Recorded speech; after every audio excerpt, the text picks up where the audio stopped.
estamos com a doutora Vitória, psicóloga, que veio conversar conosco sobre o luto.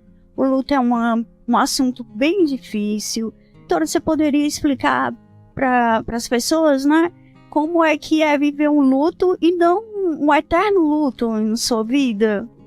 Primeiramente, queria agradecer pelo convite, estou muito feliz, espero que possa ser bastante proveitoso, que a gente possa ajudar quem está nos assistindo.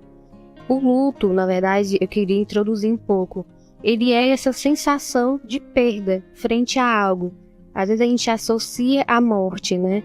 A perda de um ente querido, mas o luto ele também pode ser frente à perda de um trabalho, de um emprego, de um relacionamento. Frente à perda de uma fase, uma criança que vai passando para a fase de um adolescente, ele tem também um sentimento de luto frente ao que ele era, as coisas que ele tinha antes. E sim, a gente está mais habituado a pensar no luto em relação ao ente querido. E a gente tem que pensar formas para que esse luto seja vivido de forma saudável. Porque a gente vê muito lutos que se prolongam, que trazem muito sofrimento, porque é um sofrimento. A gente não quer perder ninguém, a gente não fala sobre a morte, a gente tem medo. A gente não fala sobre luto nem sobre a morte, a gente evita totalmente. E a primeira coisa que eu pensei nesse momento seria a gente começar a falar sobre isso, que é esse momento que a gente está aqui, sobre a morte, que é a única certeza que a gente tem.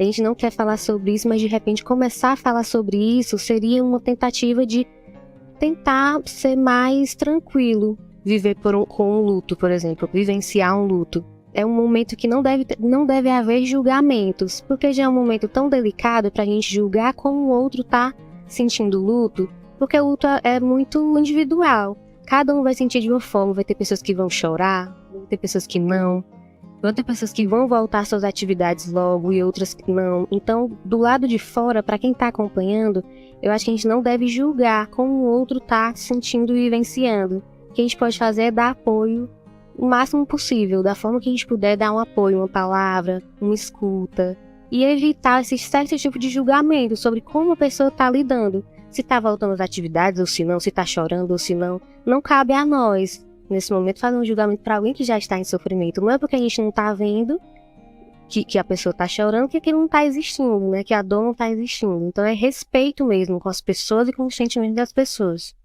Também poderia falar um pouco sobre o luto na pandemia, que foi assim, ninguém pôde vivenciar, né? Não pôde estar presente, não pôde se despedir. Cada sociedade vai vivenciar o luto de uma forma. Tem culturas que, quando um ente querido morre, eles fazem uma festa. Aqui no Brasil a gente tem uma cultura de fazer um velório, de fazer uma oração, de ir até um cemitério, de fazer toda uma despedida. E durante a pandemia, muitas pessoas não puderam ter essa despedida. Infelizmente, esses entes saíam para o hospital, vivos, iam bem, e não retornavam mais para casa. Muitas vezes essas pessoas não se despediam, não chegavam nem a ver esse corpo. Então isso é muito complicado de vivenciar o luto, porque às vezes a gente precisa ver, entender, se despedir para a nossa cultura. E nesse momento da pandemia foi muito difícil não poder se despedir, realmente. E o luto tem fases, doutora? Pronto. Tem e não tem. Eu vou explicar. Quando a gente pesquisa quais as fases do luto, a gente vai ter, sempre que são 5 fases. Mas essas fases, elas não são afirmadas teoricamente, elas não têm embasamento científico, mas eu quero falar sobre elas, tá? Muitas pessoas se baseiam muito nessas 5 fases. Eu vou explicar um pouquinho, que na primeira seria a negação. Quando a pessoa nega, não, isso não aconteceu. Essa pessoa não faleceu, não pode ter acontecido isso. Não aconteceu isso. A segunda fase seria quando a pessoa já entendeu que essa pessoa partiu e dá uma raiva. Eu não acredito, isso não deveria ter acontecido.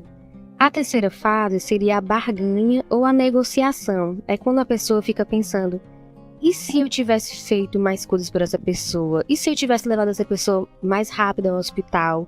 E se eu pedir, orar com muita vontade para que Deus possa trazer essa pessoa de volta? Então é o momento que ela fica nessa negociação, tentando ver uma forma de mudar aquela situação. A quarta etapa seria a depressão, que não é a depressão em si, é só uma sensação de tristeza profunda, que seria quando a pessoa já passou por todas as outras fases e entender o que realmente aconteceu. E depois dessa fase seria a aceitação. Por que eu quis falar sobre essas fases, embora não tenha embasamento teórico? Porque muitas pessoas conhecem essas fases e elas nos ajudam de alguma forma a entender. Mas onde está o perigo disso? De repente, se uma pessoa não passar por alguma destas fases, ela vai pensar, eu não estou me encaixando. É importante a gente pensar que o luto é tão complexo que a gente não tem como colocar numa caixinha. Você vai sentir isso, assim. É muito complexo, cada pessoa vai vivenciar de uma forma. Então é interessante saber que existem fases, mas é interessante saber que cada pessoa vai vivenciar da sua forma, no seu tempo, que tá tudo bem da forma que vai acontecendo com ela. E qual a hora da pessoa ir em cada procurar um profissional, um psicólogo, uma terapia? A hora, eu vou dizer assim, no mais extremo, é quando ela não tá conseguindo fazer suas atividades do dia a dia, quando ela tá se negando, não, isso não aconteceu, já tem um longo período, né? Esse seria o extremo, mas o que seria também recomendado? Assim que aconteceu, e que seja da vontade da pessoa. A pessoa quer procurar ajuda, quer ir até uma psicoterapeuta, pode ir, né? Só dela querer já é super bem aceito, que tem que ir quando a pessoa realmente quer, né? Então, não tem assim, tem um extremo, que é quando está trazendo bastante prejuízo na vida da pessoa, mas também pode ser quando ela sentir vontade. Aconteceu e já quer procurar ajuda. Ótimo. O que não dizer para uma pessoa que está em luto e como ajudá-la? Muito interessante, porque eu tenho vários exemplos do que não dizer. Muitas pessoas, por não falar sobre luto, não querer saber sobre a morte ou morrer, evitam totalmente, se sentem desconfortáveis ao ver uma pessoa enlutada, não sabem o que dizer. E acabam pela ansiedade falando, calma, foi melhor assim, já passa, não chora. E quando você fala não chore, você não está deixando a pessoa, não está validando os sentimentos daquela pessoa. Então o correto seria evitar, não chore, não, deixa a pessoa chorar, sentir, porque é necessário colocar para fora. Então, basicamente, deveria evitar, porque as pessoas tentam jogar água no fogo. Calma, não. É um momento que, aos poucos, ele vai passando, né? E como ajudar? Como a gente pode ajudar no dia a dia? Pensando fora da psicoterapia, no dia a dia. Como a gente pode ajudar? Nos pequenos detalhes. Às vezes a gente não sabe o que dizer, é difícil, mas a gente pode dizer, olha, eu nem sei o que dizer, mas eu tô aqui para ajudar. Né? Então, ajudar nas pequenas tarefas do dia a dia, às vezes a pessoa perdeu a esposa, o marido, ajudar no supermercado, não sei, no dia a dia mesmo, ver aspectos que possam ajudar aquela pessoa no dia a dia, sem tanta ansiedade em sarar a pessoa. Porque quando você diz não chora, você tá, na verdade, atrapalhando o processo dela, porque ela tem que entender, tem que chorar, tem que sentir. Então é respeitar o momento da pessoa. Se não souber o que dizer, apenas fique do lado e que aí já vai estar ajudando muito. Dá um abraço, exatamente. Exatamente nesse aspecto de ir ajudando na medida do possível, né? Dependendo do caso, a pessoa não vai querer sair de casa ou vai ter dificuldade de ir ao trabalho, é chegar e falar, olha, eu tô aqui com você, como é que eu posso lhe ajudar? E no tempo daquela pessoa.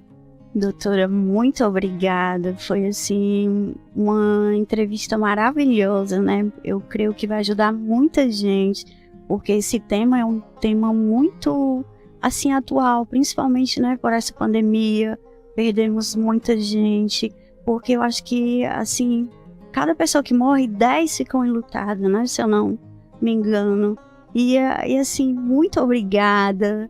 E peço que deixe o seu contato, quem estiver passando por isso, que ele possa lhe procurar. E muito obrigada e espero ter outra oportunidade de falarmos sobre outros assuntos. Eu te agradeço imensamente pelo convite, fiquei muito feliz com o convite, estou muito feliz de estar participando, de poder ajudar o maior número de pessoas que estão nos assistindo. E eu sou psicóloga clínica, atendo adolescentes, adultos e idosos. Estou diariamente no Instagram, tem todos os meus contatos direitinho. Meu Instagram é @VitoriaRicardoPsi. E é muito fácil de entrar em contato comigo. Sempre estou lá. Qualquer coisa pode falar comigo. Muito obrigada.